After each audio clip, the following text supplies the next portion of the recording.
उर्दू ने भौगोलिक सीमाओं से परे अपनी मिठास, मोहब्बत और साहित्यिक ऊंचाइयों से दुनिया भर में जगह बनाई है। वैश्वीकरण के दौर में इसी उर्दू की संरक्षण और प्रसार की चिंताओं को केंद्र में रखकर राजधानी में शुरू हुआ विश्व उर्दू सम्मेलन।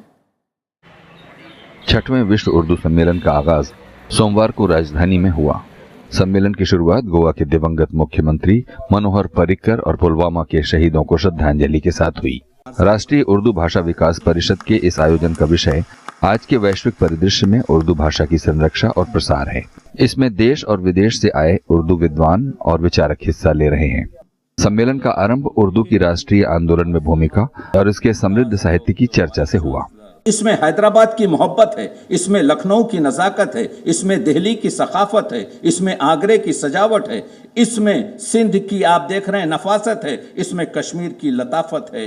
इसको अगर मीर अनीस ने कलमा पढ़ाया है, उर्दू मुसलमानों की जबान है लेकिन मुसलमान नहीं।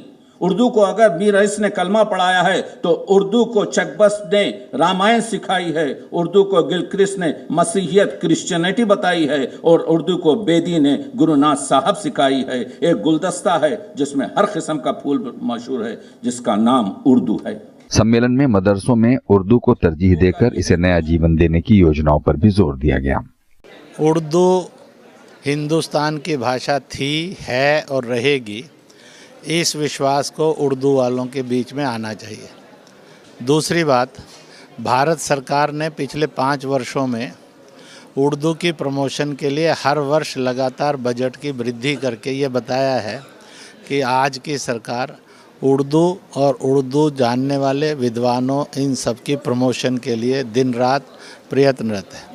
उर्दू हिंदुस्तानी ज़बान है और उर्दू का घर हिंदुस्तान ही रहा, यहीं से उर्दू जन्मा है और आने वाले दिनों में उर्दू का जो मुस्तकबिल है, मैं आपको यकीन दहानी कराता हूँ वाइस चेयरमैन होने के नाते कि उर्दू का मुस्तकबिल बहुत ही बेहतरीन रहेगा। और आने वाले दिनों में हम लोगों ने जिस तरह से ये कॉन्फ्रेंस का दूसरा मकसद ये है कि उर्दू को लोग अपने ज़िंदगी में शामिल करें। उर्दू जो है ख़ास करके मोहब्बत फैलाने वाली ज़बान है, इस ज़बान की बहुत ही मिठास है। इस मिठास को कैसे हम दूसरे कम्युनिटी के साथ में अपने रिश्ते को में भी हम कैसे उसको घोल-मेल सके और आपस में कैसे एक मोहब्बत पैदा कर सके और कट्टरता को ख़त्म करके एक सच्चे और नेक राह पे इस मुल्क के हिंदुस्तानी कैसे चले। 3 दिनों तक चलने वाले इस सम्मेलन को 6 सत्रों में बांटा गया है, जिसमें आज के दौर में मास मीडिया और उर्दू, प्राइमरी और सेकेंडरी लेवल पर उर्दू को मीडियम ऑफ इंस्ट्रक्शन बनाने, उर्दू शिक्षण में मदरसों की भूमिका, उच्च शिक्षा में शोध के साथ उर्दू को जोड़ने को लेकर विमर्श होगा। इसके अलावा देशों की आपसी संस्कृति के संदर्भ में उर्दू, ललित कलाओं और मनोरंजन में उर्दू और संविधान और दूसरी कानूनी संस्थाओं में उर्दू के स्थान पर भी चर्चा होगी। देश में 5 करोड़ से अधिक लोग उर्दू जानते और समझते हैं और हिंदी भाषा में घुल मिलकर ये हिंदुस्तानी के रूप में भी जानी जाती है। इरफान, राज्यसभा टीवी।